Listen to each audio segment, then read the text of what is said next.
Each of our characters in this story have different values, different beliefs, and a different sense of what they're aiming for in life, that is, a different purpose. But this is not to say that they have nothing in common. Indeed, they have plenty in common, but what our protagonist will come to realise is that what is meaningful to one may not be meaningful to another. John has a lawn that's probably bigger than it needs to be. It takes him 2 hours to push his mower around it. During the summer months, every other Saturday, John sets his mower at 2.5 inches and mows in squares, strip by strip, getting closer to the centre, making sure that he doesn't miss a patch. John spends a lot of time at work. His career is very important to him. He's a senior consulting analyst at a marketing agency, and he's on for a promotion due to his unwavering dedication. John rents a small private house in the suburbs with his girlfriend Alice. When he does have time to himself, it means a lot to him to keep his place organised, tidy and in order. Keep his grass mowed, his hedges trimmed, his shed tidy and his walls freshly painted. John's neighbour Aaron doesn't seem to get the same satisfaction out of keeping his property organised. Clearly not. John is sometimes tempted to offer to trim Aaron's hedges just so he doesn't have to look at how overgrown and unkempt they are. What is meaningful to one may not be meaningful to another. Aaron is a creative type. He's an artist. Often when John is out mowing the lawn or trimming the shrubs, Aaron is inside painting. He invites John over to his house sometimes. John likes to be friendly, although like the exterior, Aaron's house is rather untidy for John's taste. He sometimes wonders how you can get anything done in an environment like that. Aaron invites John and Alice along to an art exhibition sometimes. John often has his hands full, but when he can, he likes to support his neighbour. Aaron is a zany character, and it reflects in his art. John rarely offers his opinion because, frankly, he doesn't see how splatters of paint on a canvas exactly qualify as art.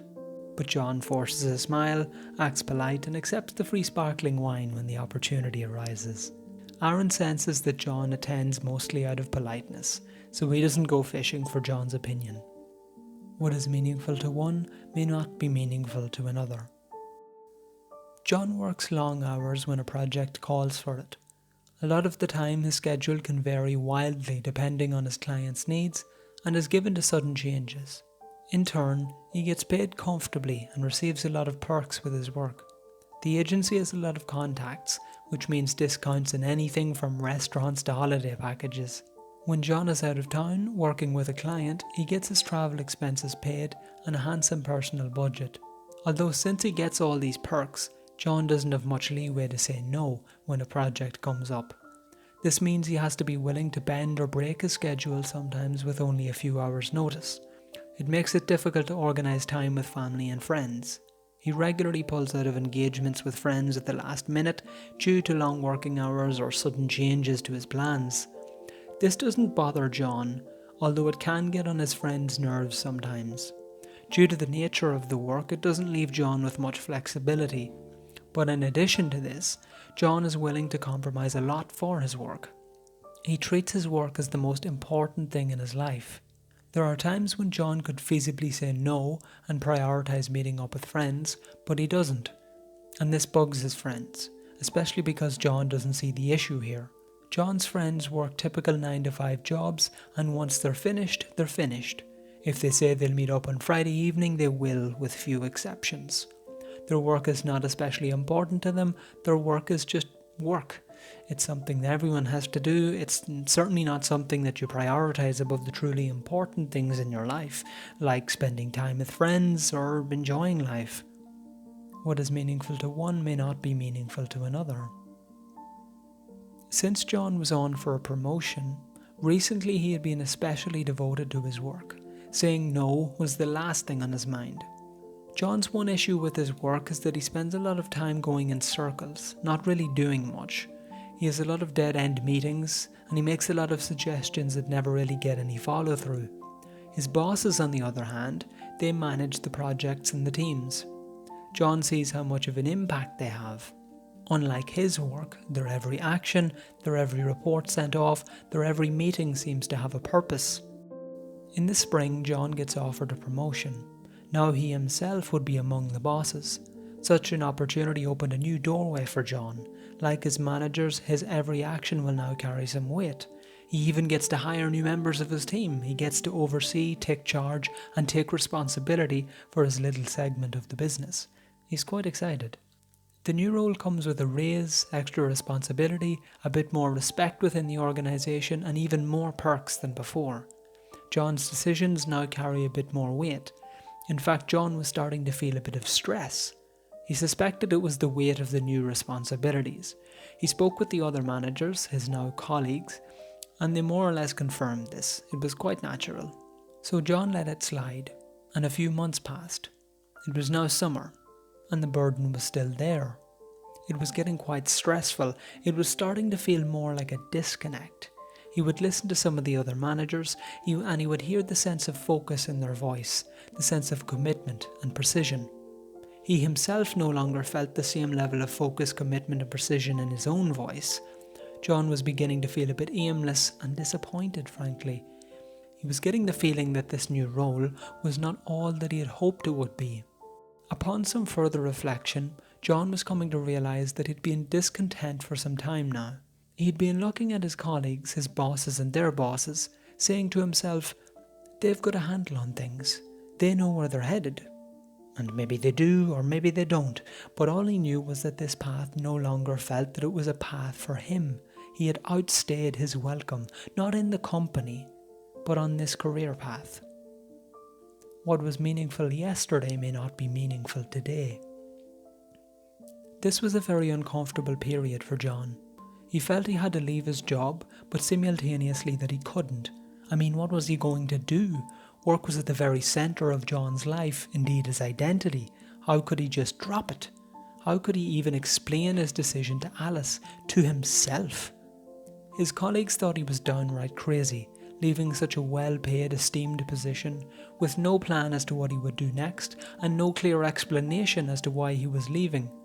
John thought to himself maybe they were right, but deep down he knew he had to leave. What is meaningful to one may look downright crazy to another. John took a few months out of work while he tried to figure out why he had felt such a strong urge to leave his work in the first place. For the first few weeks, John was very self-critical. How could he not be? He had voluntarily stepped out into the unknown with no plan, relying on nothing more than a sense that something had to change. Was that sense even accurate? However, after this bleak period, he started to appreciate the time to step back and think, to be able to reflect, take some time for himself. To help him gather his thoughts and clear the mental fog, he started doing some journaling. He also decidedly spent more time with friends. This was something he really appreciated. His friends also remarked that he was more present when he would meet up. This period helped him recontextualize his values and gain some perspective. Perhaps he hadn't been prioritising his friends as much as he should. Indeed, he started reaching out to some old friends that he hadn't made an effort to contact in years. He met a few of them for coffee. Sometimes he experienced a slight awkwardness speaking with them. He felt there was a bit of a gap in his identity now that he had no work or career. Of course, this wouldn't last forever. He came to view it as a sabbatical to regather himself and be more deliberate about his next step forward. One of the friends he met was a buddy from college, Mark. John was excited because they always had a lot in common. They had known each other from studying engineering together, before John had made the transition to marketing. Unlike John, Mark had continued along the engineering path. He had wound up in urban planning, consulting on public transport planning. Mark thoroughly enjoyed his work. For him, it was the satisfying balance of the technical aspects of civil engineering that interested him, as well as getting to influence, hopefully for the better, how the region he lived in was organised. For a few hours John picked his brains. The conversation piqued John's interest and reignited his appreciation for the area.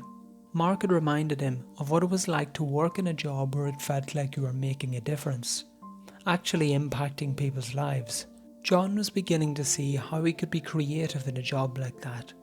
There was a technical satisfaction, but perhaps also some other areas you got to experiment with ideas and see how they would look in the bigger picture. In fact, John was quite enthused about the thought of working in urban planning. He hadn't felt this way in years. A thought sprung into John's mind as he was speaking with Mark. Perhaps this kind of creativity or focus that went with urban planning, perhaps that resonated with John in the same way painting resonated with his neighbour Aaron. Of course he didn't see the art like Aaron did. He didn't appreciate the untidiness or perhaps creative expression like Aaron did. But maybe that's just how things had to be. What is meaningful to one may not be meaningful to another. He got Mark to introduce him to a few colleagues of his working in transport planning, and John came to develop a much better understanding of the field. They mentioned that the company they worked for did apprenticeships for people wanting to train in. John mulled over the thought of doing an apprenticeship. He was excited, although he was also conflicted. Were he not to return to his old job, this would mean a considerable dock in pay and abandoning his previous career path. He still couldn't put his finger on why he had left his last job, or why he now wanted to enter into a completely different area like urban planning. But something had changed in John, and there was no turning back. He felt a deep sense that embarking on this new path was the right decision for him, that it would bring him a satisfaction that he had lost touch with. What was meaningful to you in the past might be quite different from what is meaningful to you now.